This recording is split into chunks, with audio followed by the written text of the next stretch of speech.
প্রিয় দর্শক সকলকে স্বাগত জানাচ্ছি মোহনার নিয়মিত আয়োজন ভিন্ন মাত্রায়। দর্শক, ভিন্ন মাত্রায় আজকে আমরা কথা বলবো বাজেটের প্রস্তাবনা নিয়ে। শিরোনাম রেখেছি জনপ্রত্যাশা ও প্রাপ্তি। দর্শক, আপনারা জানেন যে এই বাজেট একটি গুরুত্বপূর্ণ সময়ে প্রস্তাব করা হলো। এটি বিএনপি সরকারের, তারেক রহমানের নেতৃত্বে যে সরকার, সেই সরকারের প্রথম বাজেট। স্বাভাবিক কারণে এই বাজেট নিয়ে নানা রকম উৎসাহ আছে, আগ্রহ আছে। কেমন হলো বাজেট আমরা আদ্যপান্ত বিশ্লেষণ করতে চাই, বাজেটের ভালো মন্দ দিকগুলো দেখতে চাই। আজকের এই আলোচনায় আমাদের মাঝে উপস্থিত রয়েছেন দুজন অতিথি। আলোচনার শুরুতে চলুন তাদের সাথে পরিচয় করিয়ে দিই। রয়েছেন অধ্যাপক ডক্টর রুমানা হক, অর্থনীতি বিভাগের অধ্যাপক, ঢাকা বিশ্ববিদ্যালয়ের। আরও রয়েছেন সদরুল হাসান, ভারপ্রাপ্ত সম্পাদক, বাংলাদেশ পোস্ট। দর্শক, আলোচনার শেষ পর্যন্ত আমাদের সাথে থাকবেন যথারীতি সে প্রত্যাশা করে আলোচনায় প্রবেশ করতে চাই। আপনাদের দুজনকে স্বাগত। শুরু করব রুমানা হক আপনাকে দিয়েই। যে আমরা দেখলাম যে বাজেটটি নিয়ে বেশ আলোচনা চলছে, আগে থেকে আলোচনা শুরু হয়েছে। কারণ হচ্ছে এটি পরিবর্তিত বিশেষ বাস্তবতায় একটি নতুন সরকারের প্রথম বাজেট। এটি তারেক রহমানের নেতৃত্বে বিএনপি সরকারের প্রথম বাজেট। আমরা জানি যে 24শে গণঅভ্যুত্থান বা আন্দোলনের পর একটা রাজনৈতিক অর্থনৈতিক পট পরিবর্তনের প্রেক্ষিতে এই বাজেটটা দেয়া হচ্ছে। আমি যদি আপনাকে প্রশ্ন রাখি যে এই বাজেট কে আপনি কিভাবে বিশ্লেষণ করবেন, অর্থাৎ এই বাজেটের ধারাবাহিক বা প্রথাগত যে বাজেটগুলো হয় প্রতি বছর, সেই বাজেটের থেকে এই বাজেটের কোনো রকম নতুনত্ব আছে কিনা বা বৈশিষ্ট্যটাকে আপনি কিভাবে দেখছেন? প্রাথমিক আলোচনার সূত্রপাত করতে চাই।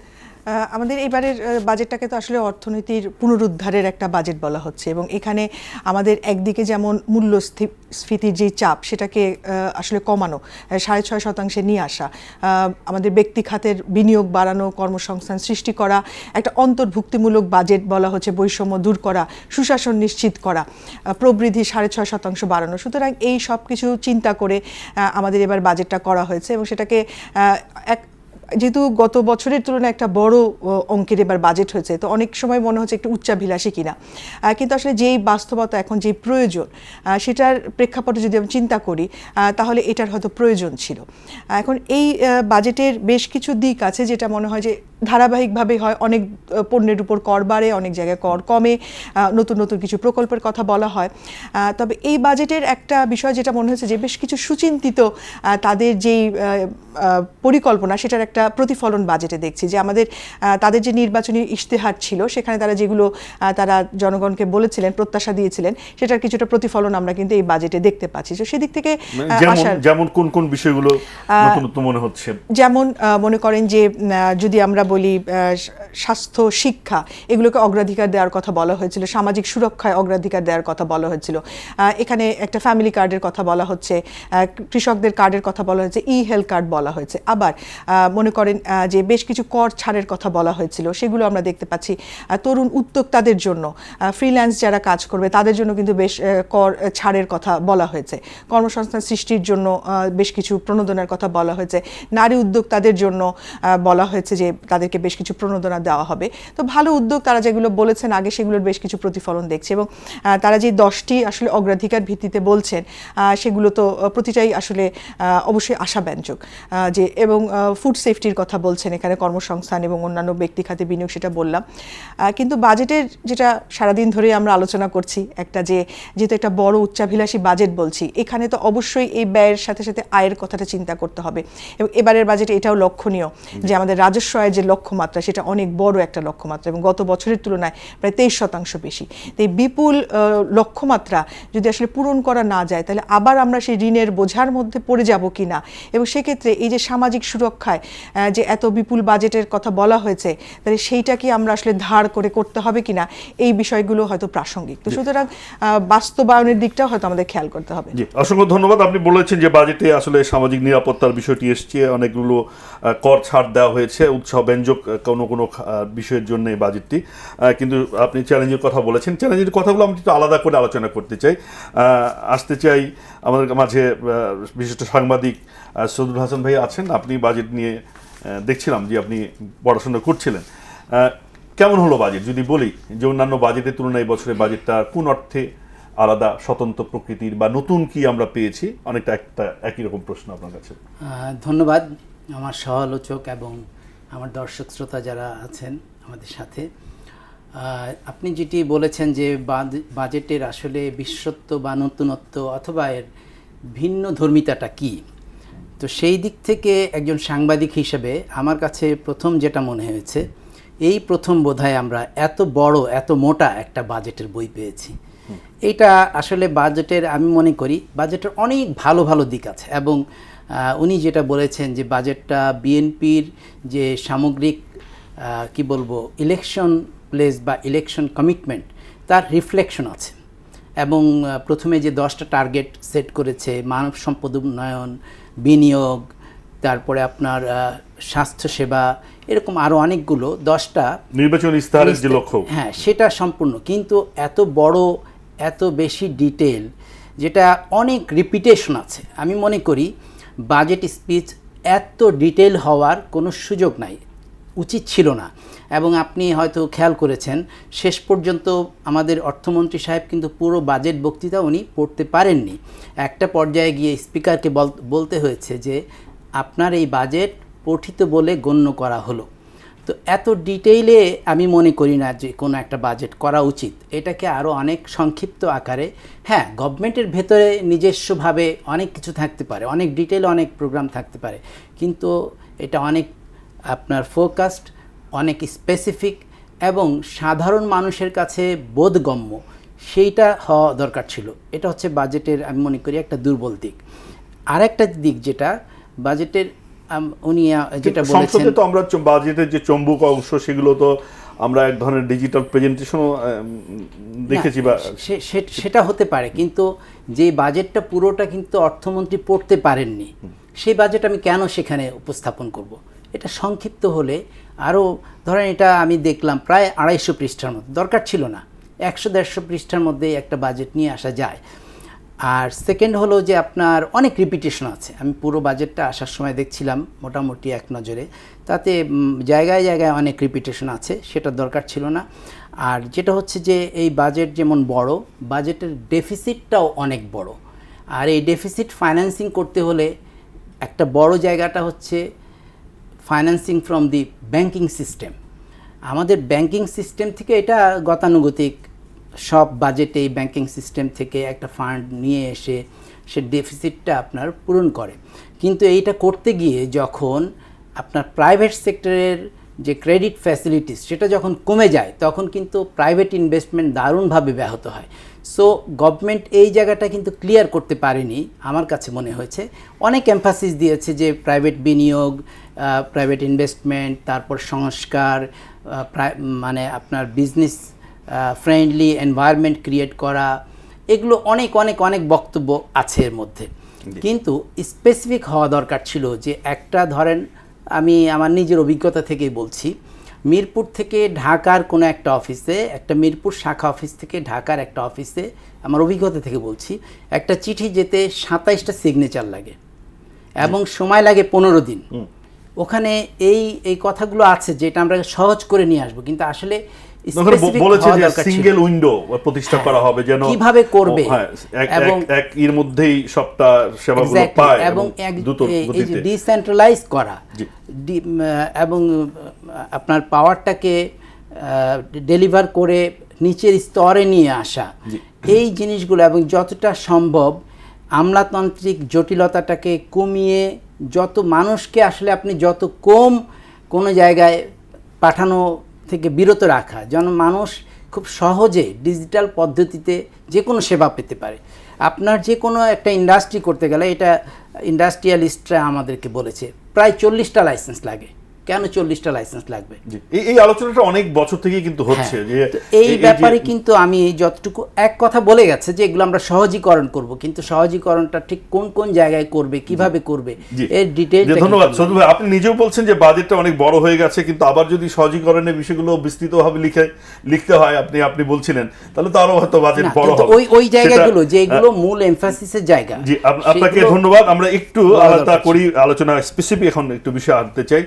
আপনারা নিজেরাও বলছিলেন যে এই বাজেটের এই বাজেটের পরিমাণ হচ্ছে 9,38,000 কোটি টাকা। তাতে গত বছরের বাজেটের তুলনায় 19%, অর্থাৎ 19 ভাগ হচ্ছে শতকরা, এটা বেশি এই বাজেট। কিন্তু সে কারণেই অনেকে এটিকে প্রশংসা করছেন যে অনেক বড় বাজেট। কেউ কেউ এটা প্রশংসা করছেন যে বাংলাদেশের অর্থনীতি, আমরা তো আসলে ট্রিলিয়ন অর্থনীতি হতে চাই 2034 সালে, সেদিক থেকে খুব স্বাভাবিক। কিন্তু যে প্রশ্নটা আপনারাও তৈরি করলেন যে এটির যে ঘাটতিতে আসলে ব্যয় হবে কিভাবে, আপনার কাছে আসতে চাই যে ঘাটতির জন্য তো আমরা রাজস্ব উপর ডিপেন্ড করি, কিন্তু রাজস্ব লক্ষ্যমাত্রা তো পূরণ করা যাচ্ছে না, কোনো বছরই পূরণ করা যাচ্ছে না। আমরা এখানে একটু পরিসংখ্যান উল্লেখ করি আপনার আলোচনার জন্য যে এবার রাজস্ব লক্ষ্যমাত্রা বাড়ানো হয়েছে 30.34%, অথচ এটি অর্জন কোনোভাবেই সম্ভব না। এবার যেটা অর্জনিত হওয়ার কথা ছিল সেটা কিন্তু অনেক আমরা পিছনে আছি। তাহলে এই যে বড় বাজেট, আমরা টাকা যদি রাজস্ব আদায় করতে না পারি, তাহলে এটা বাস্তবায়ন আসলে কিভাবে হবে? বা ওই যে শেষ পর্যন্ত ঋণ নিতে হবে সরকারকে, ঋণ নিলে উৎপাদন ব্যবসার ক্ষেত্রে নেতিবাচক প্রভাব পড়বে কিনা? তো এই রাজস্ব আয়ের একটা বড় অংশ তো হচ্ছে আমাদের কর থেকে আসে, আমাদের যে দেশের ভিতরে যদি আমরা বলি। তো এখানে আমাদের এই রাজস্ব আহরণের এই করের অংশটা তো আসলে নির্ভর করে এনবিআর এর সক্ষমতার উপরে, এবং এনবিআর যেটা আমরা দেখেছি বিগত বছরগুলোতে যে কর যাদের আসলে টিন সার্টিফিকেট আছে তাদের বড় একটা অংশ কিন্তু আসলে কর দিচ্ছে না, এবং যারা কর দিচ্ছে বছরের পর বছর তাদের উপরেই আমরা এই করের বোঝাটা চাপিয়ে দিচ্ছি। কিন্তু নতুন করের যে কর জালটাকে বাড়ানো, পরিধি বাড়ানো, কর জালকে, তো এই কর জালটাকে কিন্তু বাড়ানো সেভাবে সম্ভব হয়নি। তো এবার দেখলাম যে বাজেটে তারা বেশ কিছু নতুনত্ব নিয়ে আসার চেষ্টা করেছে কর জালটাকে বাড়ানোর জন্য।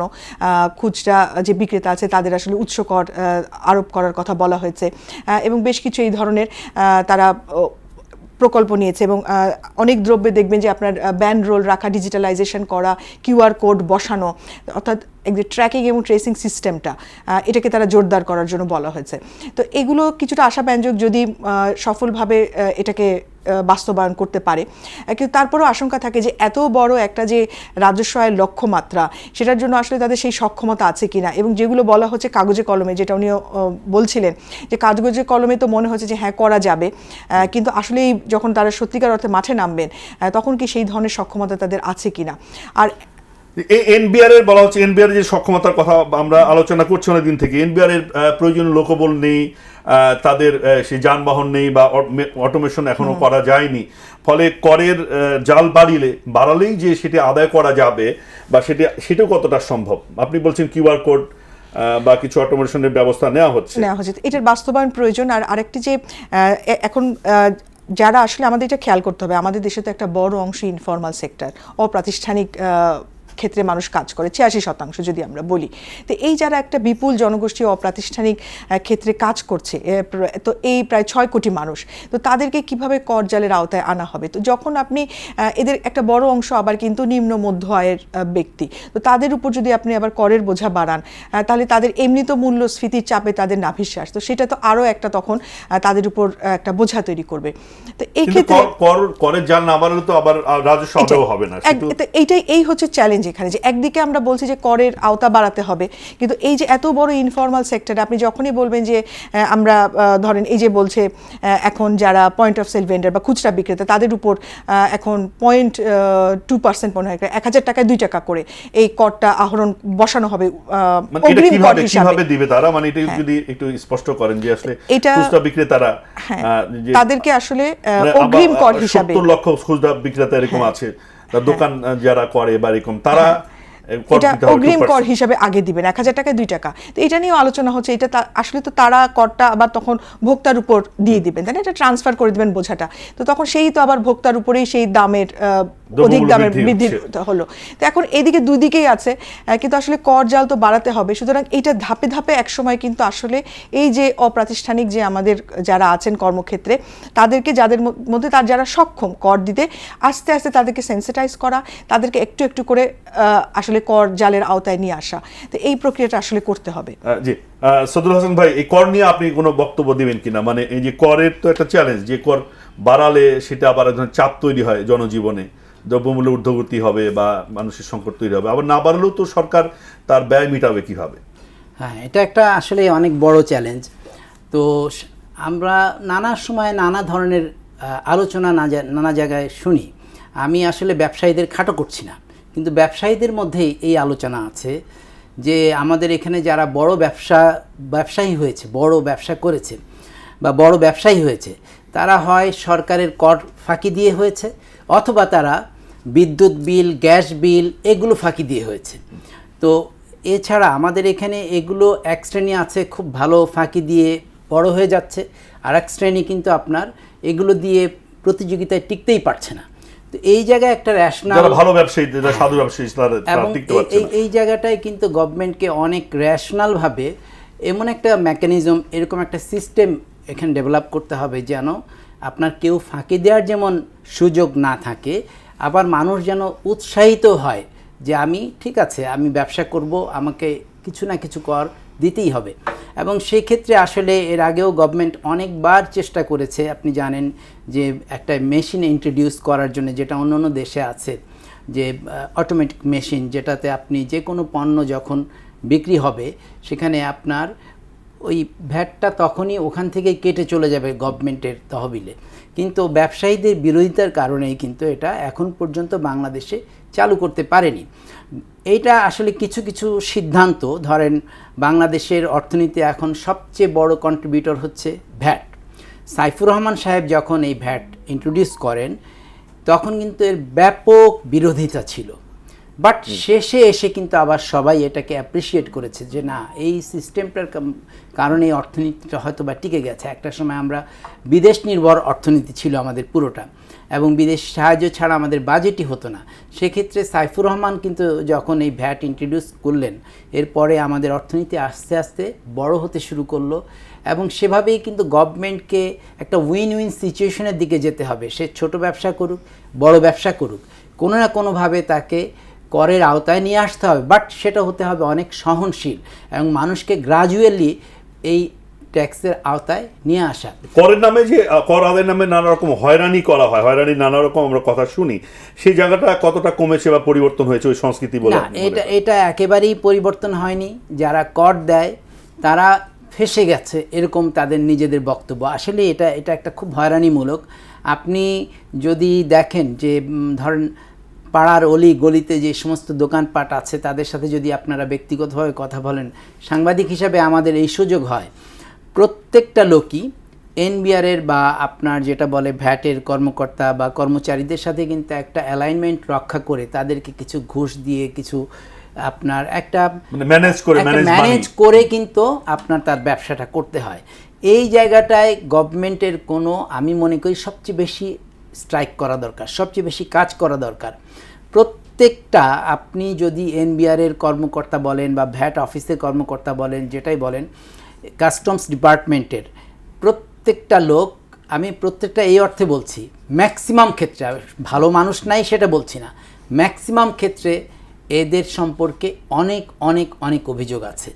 তারা আসলে ভ্যালুয়েশনের ক্ষেত্রেই এমনভাবে করে, আর সরকারও এমন একটা সিস্টেম করে রেখেছে যে কোনো মানুষ সৎভাবে যদি সে দিতে চায়, দেওয়া সম্ভব না, আর কম্প্রোমাইজ করতেই হচ্ছে, এবং এই কম্প্রোমাইজ করার সুযোগটা নিচ্ছে কিন্তু আপনার কাস্টমসের কর্মকর্তা কর্মচারী, এবং সেখানে এক ধরনের দুর্নীতি প্রতিষ্ঠা পাচ্ছে বা দুর্নীতির মাধ্যমে আমরা এক ধরনের স্বীকৃতিও দিচ্ছি কাঠামোগতভাবে। এখন আমি মনে করি আমাদের ডিজিটাল সিস্টেমে কিন্তু অনেক অনেক সহজ এটা করা খুব সহজ। আমি এইভাবে বলবো, আপনি যদি চীনে যান বা যাওয়ার অভিজ্ঞতা থাকে, ওখানে উইচ্যাট, আমাদের এখানে এইটা সিস্টেম এখনও আসেনি।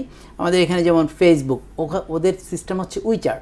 আপনি যা কিছুই কিনবেন, আপনি কিউআর কোড ব্যবহার করে আপনার ডিজিটাল পদ্ধতিতে আপনি পেমেন্ট করবেন।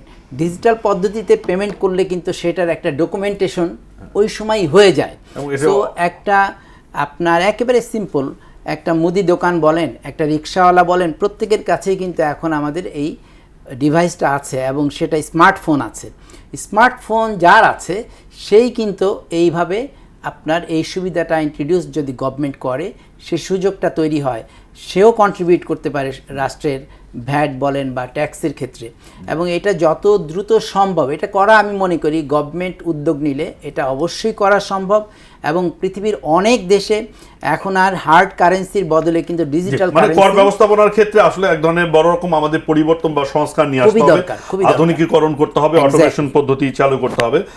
জি, আপনি গুরুত্বের সাথে কথাগুলো বলেছেন, খুব গুরুত্বপূর্ণ কথা। একটু আসতেছি আপনার কাছে, যে আমরা দেখলাম যে এটা একটা বৈশিষ্ট্য হচ্ছে বাজেটের, যেটা হচ্ছে যে বিভিন্ন ক্ষেত্রে কর ছাড় দেওয়া হয়েছে এবং ভ্যাটও কমিয়ে আনা হয়েছে। 7টি নিত্যপণ্যের ক্ষেত্রে ভ্যাট 1 থেকে 5% ছিল, সেটা কমিয়ে আমি যেটা দেখলাম যে 0.5% করা হয়েছে, যেটি উৎসাহব্যঞ্জক।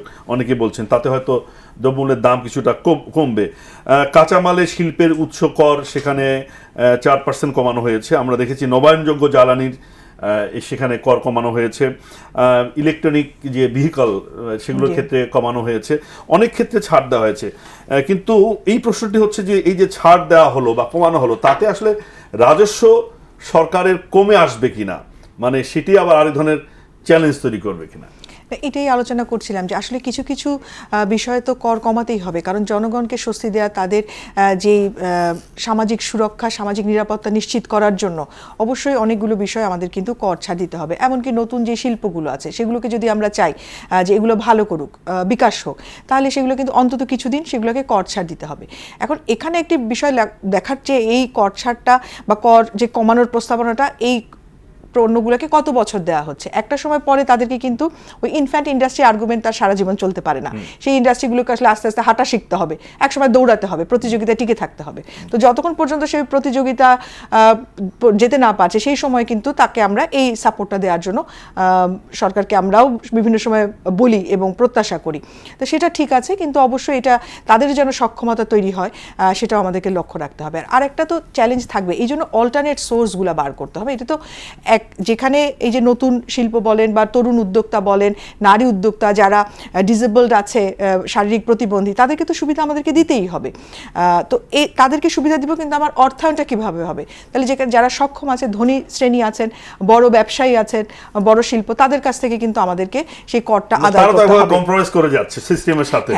আমরা দেখছি যে জর্দার উৎপাদনকারী ব্যক্তি তিনি সর্বোচ্চ করদাতা, মানে বাংলাদেশের জর্দা উনি এত ব্যবসা করেন যে উনি বেশি কর দিচ্ছেন, তাহলে অন্য তার চেয়ে বড় ব্যবসায়ী নাই, তারা কি আয় করছেন না? তারা তো সেটা আমি আমার প্রথম দফায় বলেছিলাম আপনার সাথে আলোচনায়, যে যেহেতু ইনফর্মাল সেক্টর আছে তাদেরকেও আনতে হবে। তো অবশ্যই এক সময় তাদেরকে কিছুদিন হয়তো আমাদের ছাড় দেওয়া হচ্ছে, তারপরে গ্র্যাজুয়ালি তারাও এই কর ব্যবস্থায় তাদেরকে নিয়ে আসতে হবে। তো আমি আপনার সাথে যেটা বুঝতে পেরেছি, যেটা প্রশ্নটা যে অবশ্যই একমত যে সবাইকেই যাদের সক্ষমতা অনুযায়ী কর দিতে হবে, এবং সেটাই তো করের ধারণাটা, যে আমরা প্রগ্রেসিভ একটা কর ব্যবস্থা চাই, যে যারা দরিদ্র তাদের উপর যেন করের চাপটা কম হয়, তারা কিছুটা সুবিধা পায়, এবং যারা সক্ষম আছে তাদের উপর করের চাপটা কিছুটা তো বেশি হবে। জি, আসতে চাই সদুল হাসান ভাই আপনার কাছে। যে আমরা আলোচনা করছিলাম যেমন এডিপি অ্যানুয়াল ডেভেলপমেন্ট প্রোগ্রাম, বাজেটের একটা খুব গুরুত্বপূর্ণ একটা অংশ। আমাদের যে উন্নয়ন সেটি নির্ভর করে এই বাজেটের উপরে। আমরা কিন্তু যে চরিত্রটা দেখছি যে এবার বাজেটে 3 লাখ কোটি টাকা বরাদ্দ রাখা হয়েছে, গত বাজেটের তুলনায় সেটাও 30 ভাগ বেশি।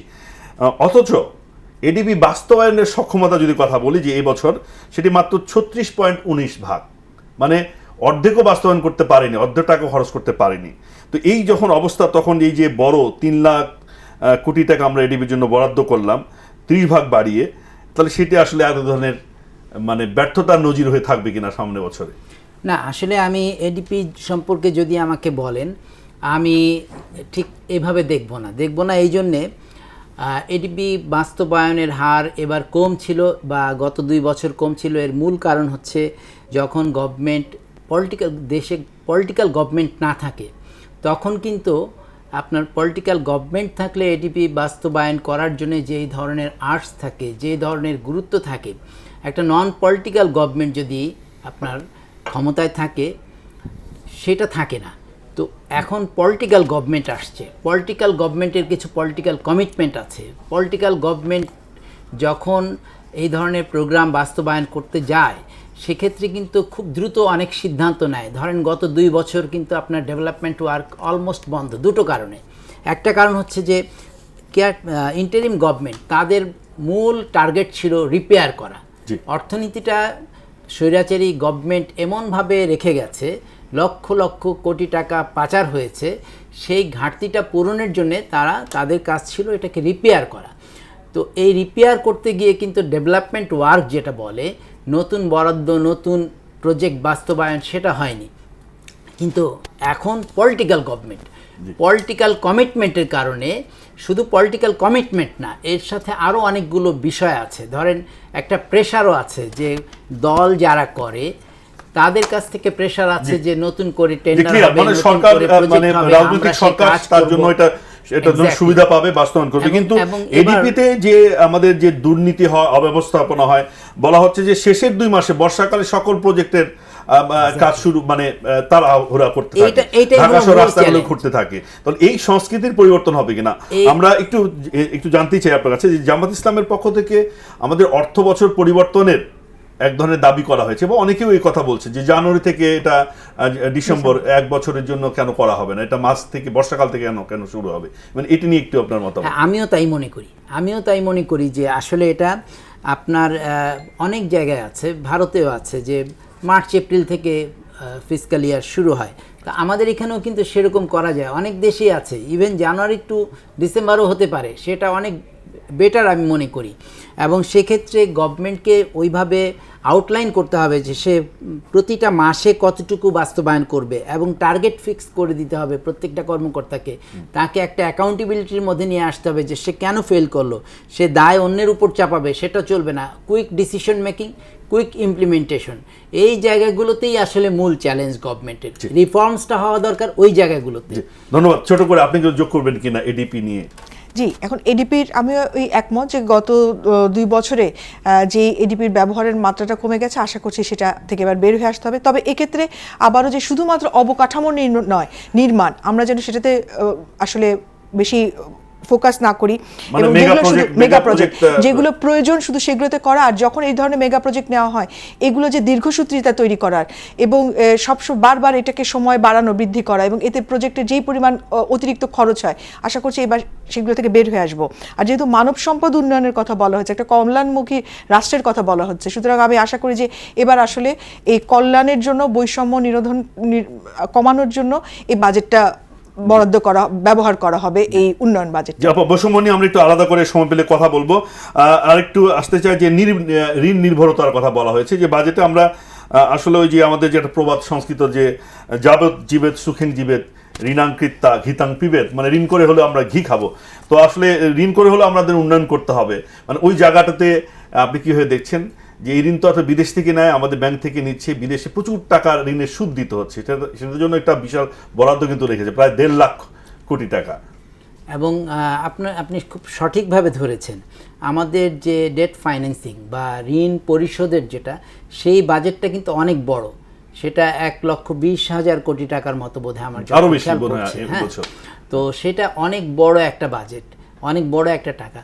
আমাদের অবশ্যই বিদেশি ঋণ ছাড়া হবে না, এটা খুব স্বাভাবিক, কারণ বিদেশি ঋণ, ধরেন আমাদের বড় মেগা প্রজেক্ট যেগুলো করতে হয়, সেগুলোর যে সমস্ত ইনফ্রাস্ট্রাকচার ডেভেলপ করতে গেলে আপনাকে ফরেন কন্ট্রাক্টর নিয়োগ করতে হয়, ফরেন অনেক জিনিস ইম্পোর্ট করতে হয়, সেক্ষেত্রে ফরেন কারেন্সির কিন্তু সেখানে একটা ইনভলভমেন্ট আছে। আপনি ফরেন লোন ছাড়া এগুলো আসলে বাস্তবায়ন করা সম্ভব না। বাট সেই ক্ষেত্রে আপনাকে খুব কোয়ালিটি মেনটেন করতে হবে, যে আমি সব প্রজেক্টই কি ফরেন ফাইন্যান্সিংয়ে করব, সব প্রজেক্ট কি আমি ওয়ার্ল্ড ব্যাংক, এডিবির কাছ থেকে লোন নিয়ে করব, না আমি স্পেসিফিক যেটা আমার খুব দরকার সেই প্রজেক্টটাই করব। এই কোয়ালিটিটা যতক্ষণ পর্যন্ত মেনটেন না করতে পারবে, ততক্ষণ পর্যন্ত আপনার এই জায়গায় এই সংস্কৃতিটা বন্ধ হবে না। আর একটা কথা আমি এটা অবশ্যই বলবো, এডিবি বলেন অথবা ওয়ার্ল্ড ব্যাংক বলেন অথবা বিদেশে এই ধরনের যত সংস্থা আছে, তারা কিন্তু আসলে লোন, এটা আমরা বলি ফেরি করা মানে হচ্ছে তারা এসে গভর্নমেন্টকে বোঝায়, এবং এরকম অনেক উদাহরণ আছে আমাদের তারা শর্ত দেয় আমাদের। এক্স্যাক্টলি, অনেক উদাহরণ আছে, আমি খুব স্পেসিফিক বলতে পারি অনেকগুলো, কিন্তু এই আলোচনা হয়তো দীর্ঘ হয়ে যাবে। তারা একটা জায়গায় লোন দিতে গিয়ে আরেকটা জায়গা টেনে নিয়ে আসে। ধরেন আমি উদাহরণ হিসেবে বলছি, আমাদের এখানে এখন গ্যাসের যে মিটার হাউসহোল্ড, আমাদের কিন্তু হাউসহোল্ড নতুন করে কোনো কানেকশন দেওয়া হচ্ছে না, বলা হচ্ছে গ্যাস শেষ হয়ে যাবে আগামী 8-10 বছরের মধ্যে, কিন্তু আপনাকে একটা মিটার লাগাতে বাধ্য করছে। এবং এটা আপনার বিদেশি একটি সংস্থা যারা ডোনার এজেন্সি, তারা গভর্নমেন্টকে অনেকটা গছিয়ে দিয়েছে যে তোমাকে 28 লক্ষ মিটার দিতেই হবে, না হলে তোমাকে আমরা অন্য প্রজেক্টে ফাইন্যান্স করব না, অন্য জায়গায় তোমাকে লোন দিব না।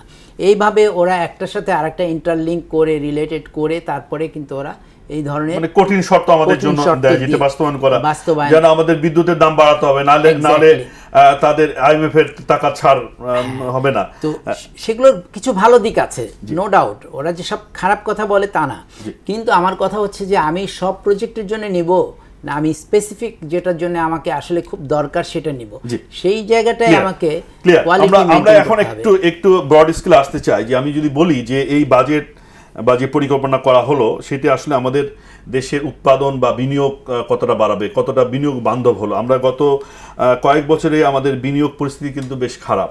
গত বছর আমরা শিল্পের আমাদের প্রবৃদ্ধির হার সবচেয়ে কম আমরা দেখছিলাম। তো এবার এই বাজেটের মধ্যে দিয়ে বিনিয়োগ বা কর্মসংস্থান কিভাবে সৃষ্টি হবে বলে মনে করেন?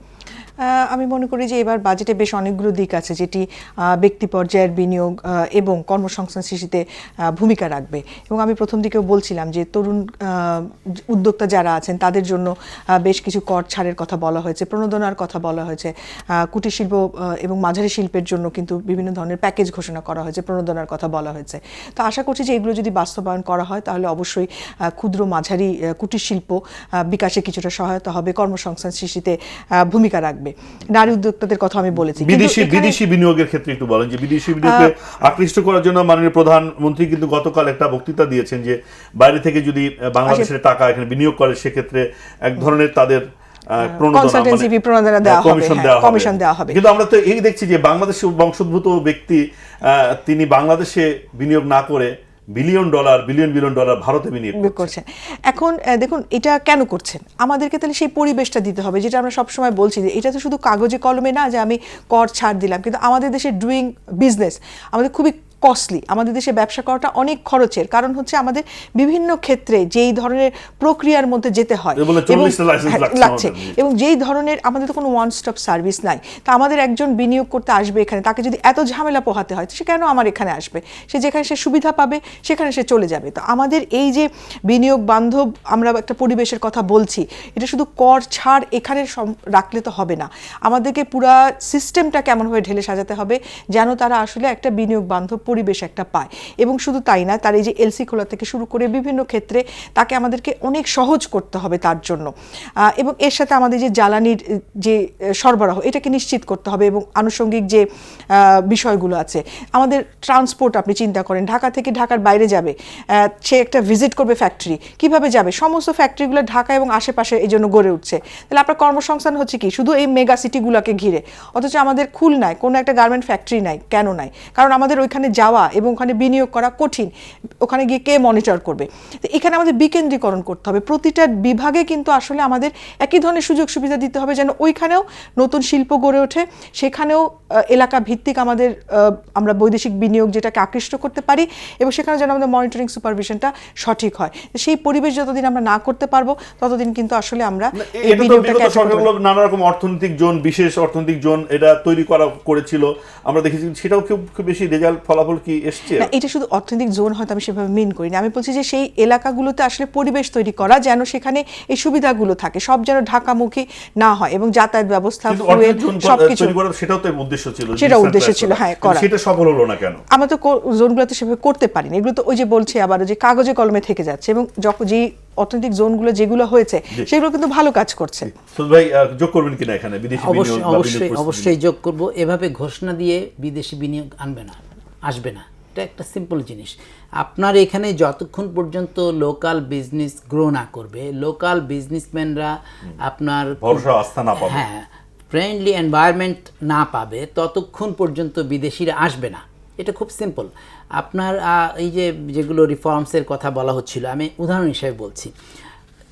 আপনার ইন্টারিম গভর্নমেন্ট একটা কাজ করেছে ইউনূস সাহেব, যেটা যুগান্তকারী কাজ। কীরকম?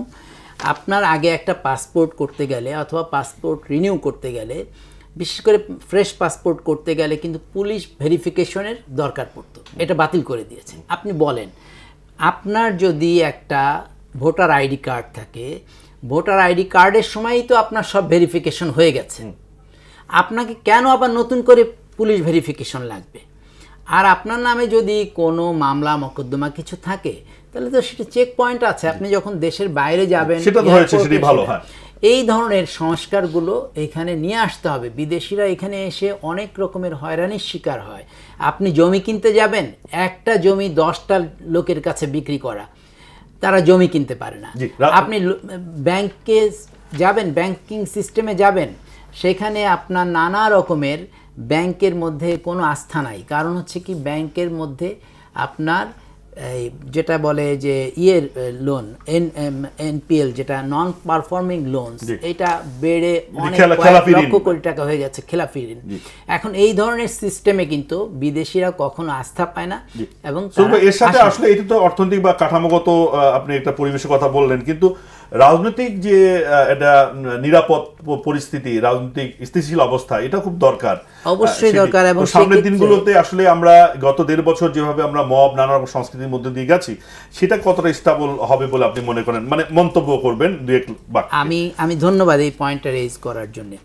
আসলে এই বাজেটের একটা অন্যতম দুর্বলতা হচ্ছে, আমি যতটুকু দেখেছি, আমাদের সামাজিক নিরাপত্তা, আমি নিরাপত্তা বলতে অন্য অর্থ বোঝাচ্ছি না, এখানে বোঝাচ্ছি যে আইন শৃঙ্খলা পরিস্থিতি সংক্রান্ত এই বিষয়ে খুব বেশি এমফাসিস কিন্তু এই বাজেটে নেই। আমি যতটুকু আমার মানে এক নজরে যতটুকু, মানে সেটা কি বলতে চাচ্ছেন যে পুলিশ রিফর্ম, পুলিশদেরকে শক্তিশালী করা, আইন শৃঙ্খলার পুলিশ রিফর্মস করা, তদারকি করা, এবং সেটা আপনি মুখে বলে কিন্তু আইন শৃঙ্খলা পরিস্থিতির উন্নতি হবে না। আপনাকে এনশিওর করতে হবে যে একজন ক্রাইম করার পরে উনি ধরা পড়ছেন, ওনার বিচার হচ্ছে, এবং এই বিচারটা মানুষের মধ্যে এই মানে আপনার অনুভূতি তৈরি করছে যে না, আমি যদি ক্রাইম করি তাহলে I should be punished or I will be punished.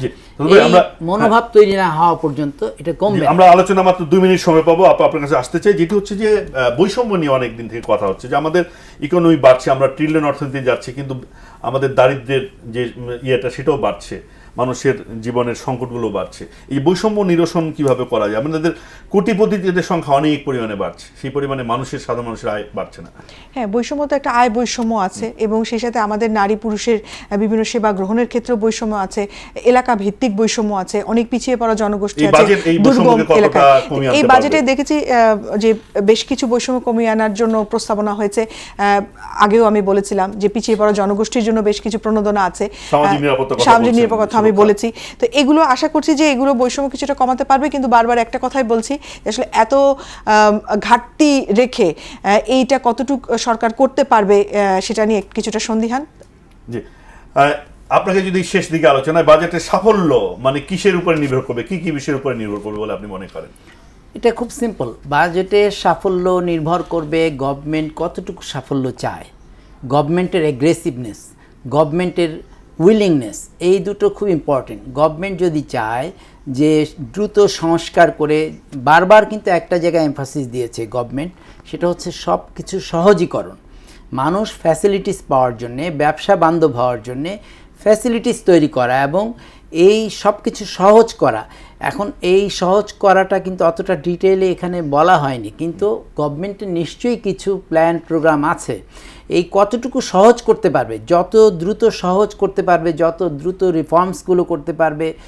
এই যেটা বললাম যে অনেকগুলো লাইসেন্স দরকার হয় একটা যে কোনো ব্যবসা ওপেন করার জন্য, অনেকগুলো জায়গায় আপনাকে দৌড়াতে হয়, এই জায়গাগুলো যতটুকু খাটো করে নিয়ে আসতে পারবে তার উপর নির্ভর করে। অসংখ্য ধন্যবাদ। সেই জন্য সিঙ্গেল উইন্ডোর কথা বলা হয়েছে বাজেটে। আপনাকে অসংখ্য ধন্যবাদ, এবং ভাই আপনাকে ধন্যবাদ জানাচ্ছি। দর্শক যারা শুনবেন তাদেরকে ধন্যবাদ জানিয়ে শেষ করছি। নিশ্চয়ই এই বাজেট যেন জনগণ তাদের জীবন দিয়ে বুঝতে পারে যে বাজেটটা তার জন্য ভালো হয়েছে, আমরা সেই অনুভবটা করতে চাই, তখন আমরা বলতে পারবো আসলে বাজেটটা জনমুখী হয়েছে। সকলকে ধন্যবাদ জানিয়ে শেষ করছি। সকলে ভালো থাকুন। শুভরাত্রি।